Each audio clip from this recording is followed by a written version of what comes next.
Hi friends, welcome to my style cooking channel. இன்றைக்கி நம்ம பார்க்க போகிற ரெசிபி கேசரியை விட ரொம்ப ஈஸியாக செய்கிற கேசரியை விட ரொம்ப டேஸ்டியான ஹல்வா எப்படி செய்யுதுன்னு பார்க்கலாம். நீங்கள் ஒரு டைம் இந்த ஹல்வாவை செஞ்சு சாப்பிட்டு பாருங்கள். அதுக்கப்புறம் ஸ்வீட் சாப்பிடணும்னு தோணும் போதெல்லாம் கேசரி செய்கிறத விட இந்த ஹல்வாவை தான் டக்குன்னு செய்வீங்க. ஃப்ரெண்ட்ஸ், இந்த ரெசிபியை கொஞ்சம் கூட ஸ்கிப் பண்ணாமல் ஃபுல்லாக பாருங்கள். அப்போ தான் நான் என்ன சொல்லியிருக்கேன் அப்படின்ற விஷயம் உங்களுக்கு டீட்டெயில்டாக புரியும். ஓகே ஃப்ரெண்ட்ஸ், வீடியோக்குள்ளே போகிறதுக்கு முன்னாடி நீங்கள் இன்னும் நம்ம சேனல் மை ஸ்டைல் குக்கிங்கை சப்ஸ்கிரைப் பண்ணலை அப்படின்னா ப்ளீஸ் ஃப்ரெண்ட்ஸ் சப்ஸ்கிரைப் பண்ணிக்கோங்க. முக்கியமாக இந்த ரெசிபி உங்களுக்கு பிடிச்சிருந்து அப்படின்னா ஒரு சின்ன லைக் கொடுத்துருங்க.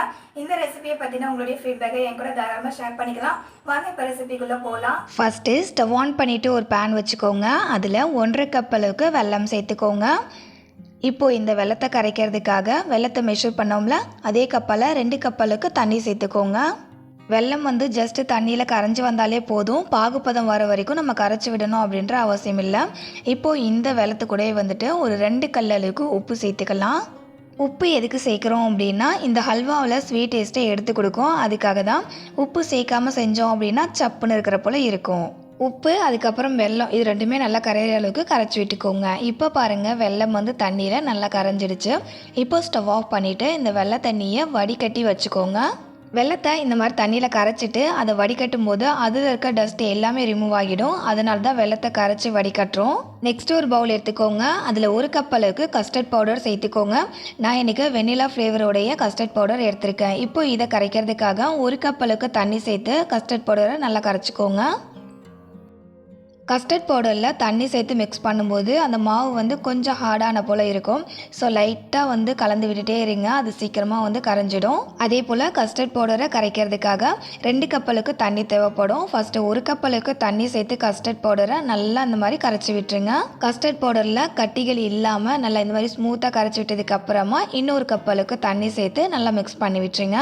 இன்றைக்கி நான் யூஸ் பண்ணுற இந்த கஸ்டர்ட் பவுடர் வீட்டிலே ரெடி பண்ணுதுங்க. உங்ககிட்ட கடையில் வாங்கின கஸ்டர்ட் பவுடர் தான் இருக்குது அப்படின்னா ஒன்றும் பிரச்சனை இல்லை.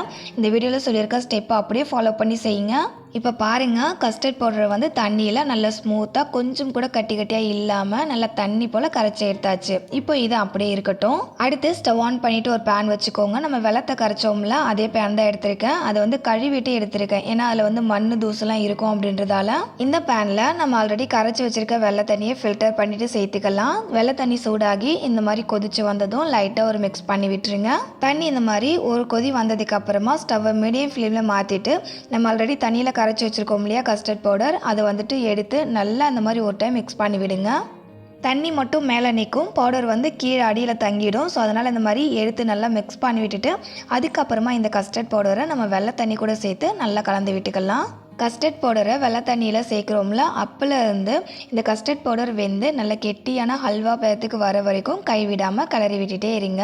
கஸ்டர்ட் பவுடரை வெள்ளை தண்ணி கூட சேர்த்தா ஒரு 5 மினிட்ஸ்லேயே கட்டிப்பட ஆரம்பிக்கும். நம்ம கிளறி விட்டுட்டே இருந்தோம் அப்படின்னா அந்த கரண்டியில் ஒட்டிட்டு வருது பாருங்கள், இந்த மாதிரி. அதனால் கைவிடாமல் கிளறி விட்டுட்டே இருங்க. கஸ்டர்ட் பவுடரை வேக வைக்கும்போது இந்த மாதிரி கண்டினியூஸாக நீங்கள் கலந்து விடாமல் விட்டுட்டீங்க அப்படின்னா அங்கங்கே கட்டிப்பட ஆரம்பிச்சிடும். ஸோ ஹல்வா ஸ்மூத்தான டெக்ஸ்சரில் இருக்காது. அதே போல் கஸ்டர்ட் பவுடரை வேக வைக்கும்போது ஸ்டவ்வை ஹை ஃப்ளேம் அதுக்கப்புறம் மீடியம் ஃப்ளேம்லன்னு மாற்றி நீங்கள் வேக வச்சுக்கலாம். நம்ம கைவிடாமல் கிளறி விட்டுட்டே இருந்தோம் அப்படின்னா ஒரு 5 மினிட்ஸ்லேயே இந்த கஸ்டர்ட் பவுடர் குக் ஆகி இந்த மாதிரி வெந்து வரும். ஸோ இன்னுமே இது நல்லா ஹல்வா டெக்ஸ்சருக்கு வரணும். அது வரைக்கும் நம்ம கைவிடாமல் கிளறி விட்டுக்கலாம். இப்போ பாருங்கள், கஸ்டர்ட் பவுடர் நல்லா குக் ஆகி ஒரு ஹல்வா டெக்ஸ்சருக்கு வந்திருக்கு. இப்போது இதில் கரெக்டாக ஒரு 1.5 டேபிள் ஸ்பூன் நெய் சேர்த்துக்கலாம். நெய் சேர்த்துட்டு இந்த நெய் ஹல்வாவில் நல்லா அப்சார்ப் ஆகணும். அது வரைக்கும் நல்லா மிக்ஸ் பண்ணி விட்டுக்கலாம். இந்த ஹல்வாவில் நெய் கண்டிப்பாக சேர்க்கணும் அப்படின்ற அவசியம் இல்லை. உங்களுக்கு நெய் ஃப்ளேவர் பிடிக்கும் அப்படின்னா மட்டும் சேர்த்துக்கோங்க.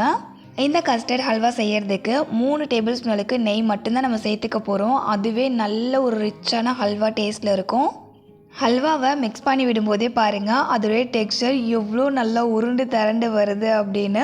நம்ம கரண்டியில் அந்த ஹல்வாவை எடுக்கும்போதே வழுக்கிட்டு விழுது பாருங்கள். இதுதான் கரெக்டான ஹல்வாவுடைய டெக்ஸ்சர். நம்ம சேர்த்துக்கிட்ட நெய்யுமே நல்லா ஹல்வாவில் அப்சார்ப் ஆகி வந்துடுச்சு. இப்போ லாஸ்ட்டாக இதில் நல்லா பொடியாக கட் பண்ண பாதாம் சேர்த்துக்கலாம். பாதாம் அப்படின்னா முந்திரி, அதுக்கப்புறம் எந்த ட்ரை நட்ஸ் வேணாலும் இங்கே சேர்த்துக்கலாம். நான் இன்றைக்கி பாதாம் தான் சேர்த்துருக்கேன். பாதாம் சேர்த்ததுக்கு அப்புறமா மீதி வச்சுருக்க 1.5 டேபிள் ஸ்பூன் நெய்யையும் நான் இந்த ஹல்வா கூட சேர்த்துக்கிறேங்க. சேர்த்துட்டு திரும்ப நல்லா மிக்ஸ் பண்ணி விட்டுக்கலாம். உங்களுக்கு நெய் ஃப்ளேவர் பிடிக்காது அப்படின்னா தாராளமாக ஸ்கிப் பண்ணிக்கலாம். நெய் சேர்க்காமலும் இந்த ஹல்வா அவ்வளோ டேஸ்டியாக இருக்கும். ஃபைனலாக ஹல்வா ரெடி ஆகிடுச்சு. இப்போ இந்த ஹல்வாவை கரண்டியில் எடுத்து நான் பேனில் கீழே போடுறேன் பாருங்கள். அது எப்படி கரண்டியில் ஒட்டாமல் அப்படியே வடிக்கிட்டு விழுது அப்படின்னு. அதே போல் ஹல்வா வந்துட்டு பேனில் கொஞ்சம் கூட ஒட்டாமல் நல்லா உருண்டு திரண்டு வருது பாருங்கள். இது வந்து கரெக்டான கன்சிஸ்டன்சி ஹல்வாவுக்கு. ரியலி இந்த ஹல்வாவுடைய டேஸ்ட்டில் வேறு எந்த ஸ்வீட்டுமே நீங்கள் சாப்பிட்ருக்க மாட்டீங்க. அவ்வளோ யூனிக்கான டேஸ்ட்டில் இருக்கும். ரொம்ப சிம்பிளாக செஞ்சு முடிச்சிடலாம். டக்குன்னு நம்ம வீட்டு கெஸ்ட்டு வந்துட்டாங்க அப்படின்னா கூட இந்த ஹல்வாவை குயிக்காக செஞ்சிடலாம். அதே போல் வாயில் வச்சதுமே கரைஞ்சி போகிற அளவுக்கு அவ்வளோ சாஃப்டாக நல்லா வழவழன்னு இருக்கும். அவ்வளோதாங்க, செம்ம ரிச்சான டேஸ்ட்டில் அண்ட் சிம்பிளாக செய்கிற ஒரு கஸ்டர்ட் ஹல்வா சூப்பராக ரெடி. கண்டிப்பாக ட்ரை பண்ணி பாருங்கள், மிஸ் பண்ணாதீங்க. ஃப்ரெண்ட்ஸ், கஸ்டர்ட் பவுடரில் ஃப்ரூட் கஸ்டர்ட் செஞ்சுருப்போம், அப்படின்னா ஐஸ்கிரீம் செஞ்சுருப்போம். பட் இந்த மாதிரி ஹல்வா செஞ்சு நீங்கள் பார்த்துருக்க மாட்டீங்க. ஆனால் ஒரு டைம் நீங்கள் ஹல்வா வந்து செஞ்சு பாருங்கள், அவ்வளோ டேஸ்டியாக இருக்கும். நீங்கள் ஒரு முறை இந்த ஹல்வா செஞ்சு சாப்பிட்டு பாருங்கள். அதுக்கப்புறம் கஸ்டர்ட் பவுடரை பல்காக வயந்து வச்சுட்டு அடிக்கடி இந்த ஹல்வா செய்ய ஆரம்பிச்சிடுவீங்க. அந்தளவுக்கு டேஸ்டி, ரொம்ப ஈஸியாகவும் செஞ்சிடலாம். ஓகேங்க, இன்றைக்கி உங்க கூட ஷேர் பண்ணிக்கிட்டேன். இந்த ஹல்வா ரெசிபி உங்களுக்கு பிடிச்சிருக்குன்னு நினைக்கிறேன். பிடிச்சிருந்தா ஒரு சின்ன லைக் கொடுத்துருங்க. அப்படியே இந்த ரெசிபியை உங்களுடைய ரிலேட்டிவ்ஸ், தெரிஞ்சவங்க, ஃப்ரெண்ட்ஸுக்கெல்லாம் ஷேர் பண்ணிக்கோங்க. அவங்களுக்கும் ரொம்பவே யூஸ்ஃபுல்லாக இருக்கும். ஓகே ஃப்ரெண்ட்ஸ், இதே போல் ஒரு இன்ட்ரெஸ்டிங்கான நியூவான டிஃப்ரெண்ட்டான ரெசிபியோட நாளைக்கு மதியம் 3 மணிக்கு மீட் பண்ணலாம் ஃப்ரெண்ட்ஸ். தேங்க்ஸ் ஃபார் வாட்சிங். பாய்.